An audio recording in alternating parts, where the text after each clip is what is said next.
No, I'm not a writer.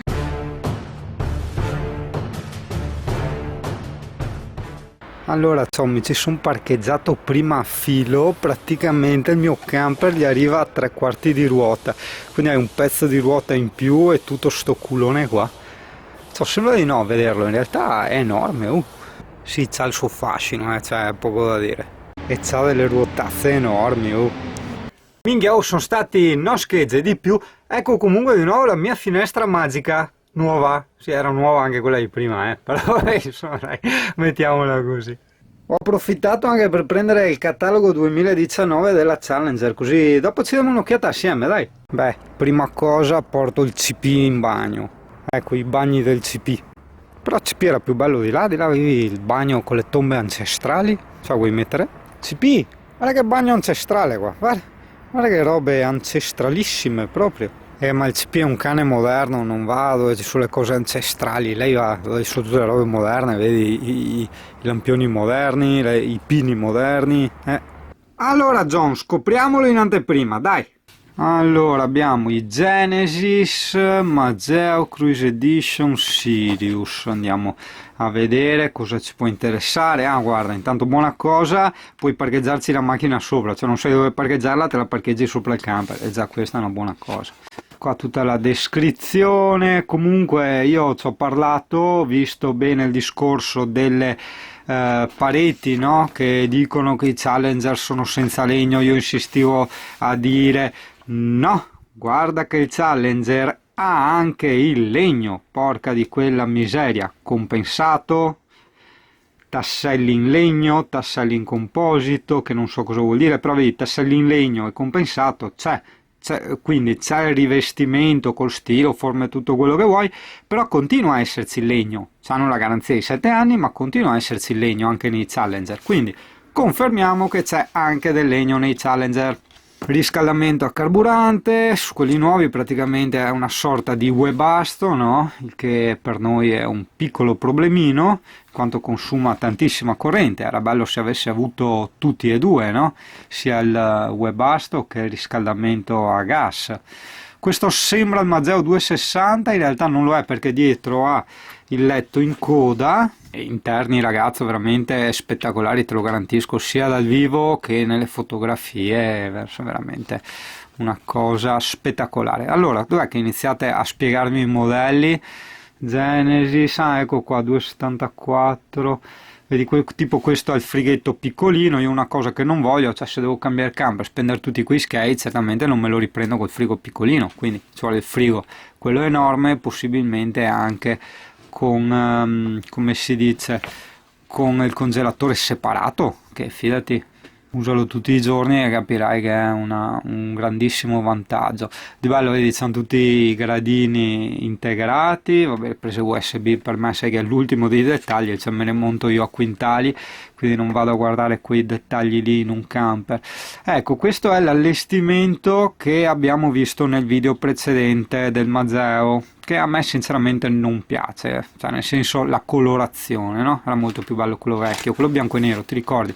Vai a vedere il video, i camper da ricchi con gli occhi dei poveri. Ecco quello qua, questo è uno di quelli nuovi, più sullo scuro, vedi, a me sti colori sinceramente non piacciono, a parte il bagnetto sì, ci sta.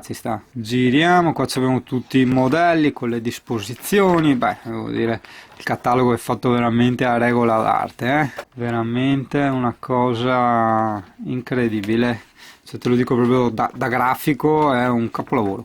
Ma pensiamo ai camper, non pensiamo al catalogo. Allora, questa è la cucina del Mageo 260, o comunque quella che viene montata anche nel Mageo 260. È una cucina fantastica, anche se ti devo dire, i materiali nella realtà non rispecchiano le aspettative, perché non sono come l'idea che ti possono dare quelli che vedi nei video o nelle fotografie. Cioè è vero sì che hanno i cassettini che si richiudono con l'ammortizzatore e tutto, però probabilmente giustamente anche per contenere un po' il peso, la qualità dei legni, delle aperture eccetera non è come quella che ci si può aspettare, come quella che ci racconta i video, insomma, ecco. Cosa che mi ha abbastanza deluso, sì, hai visto il lavandino? Cavolo, un camper del genere, fatto mi sembra anche con molta intelligenza, con sti lavandini un po' stupidini, per di più sotto anche il mobiletto qua, no, quella è una cosa proprio che non mi è piaciuta. Certo che se dovessi scegliere, effettivamente sai che io sono un po' strano, sai, do tanta importanza anche ai colori, io prenderei il modello vecchio solo per i colori e l'allestimento, qualora il modello nuovo non facesse i colori come quelli che abbiamo visto nel vecchio video, ossia quella colorazione bianco e nero. Qua ti fanno vedere un po' di dettagli, sì, ok, beh, effettivamente le disposizioni te le facevano vedere prima. Questi sono stupendi, quelli con la dinette in coda, è una figonata, ci sono salito su questo. Mi pare che lo vedi anche nel video, sì, sempre nel video i camper da ricchi con gli occhi dei poveri. Questo è il 391 Mageo, solo che è lungo 7 metri e mezzo, quindi insomma direi proprio di no. Già il 7 metri, questa è una cosa abbastanza improponibile. Ah, che carino, questo c'è addirittura il fornelletto, wow. Che poi questo Cruise Edition, che a me piaceva tantissimo come soluzione, perché aveva questa mega dinetta dietro, no? Cioè voto 10, col letto matrimoniale basculante che ci cadeva sopra, voto 10, e dopo porca puttana davanti mi sprechi 2 metri di nulla, cioè solo per metterci 2 sedili passeggeri e un tavolino che chiamalo tavolino, ci vuole anche coraggio, cioè capisci? Cioè se non ci fosse tutto questo enorme, infinito spreco di spazio e l'avessero tagliato, accorciato, quello era un camper perfetto, casomai anche con una porta sola, non 2 se serviva a recuperare lo spazio, perché vedi, io sarei alla ricerca di un 6 metri, Sto aspettando che inventino, cioè a parte Sky ovviamente, ma sto aspettando che inventino anche una disposizione realmente intelligente, qualcosa di rivoluzionario, che secondo me lo è già il Mageo 260, però cavolo lo è in 7 metri. Io voglio la stessa ingegnosità nella disposizione degli interni, però su un 6 metri. La via di mezzo può essere quell'altro Mageo su meccanica Ford, che lo fanno sempre con motore a 170 cavalli, che è 6 metri e mezzo, però insomma, ti ho detto, salta fuori qualcosa da 6 metri, bello dai, stupendo, giusto per sbavare un po', sognare un po'. Un giorno, anche se non lo so, cioè il camper dei miei sogni forse sarebbe qualcosa proprio di più artigianale, c'è una specie di minibus compatto, quindi con le pareti in lamiera, super coibentato, e con la stufetta a legna, il webasto, il bombolone, cioè proprio, vedi, se io fossi miliardario mi farei una roba assolutamente artigianale, quindi va bene, dai.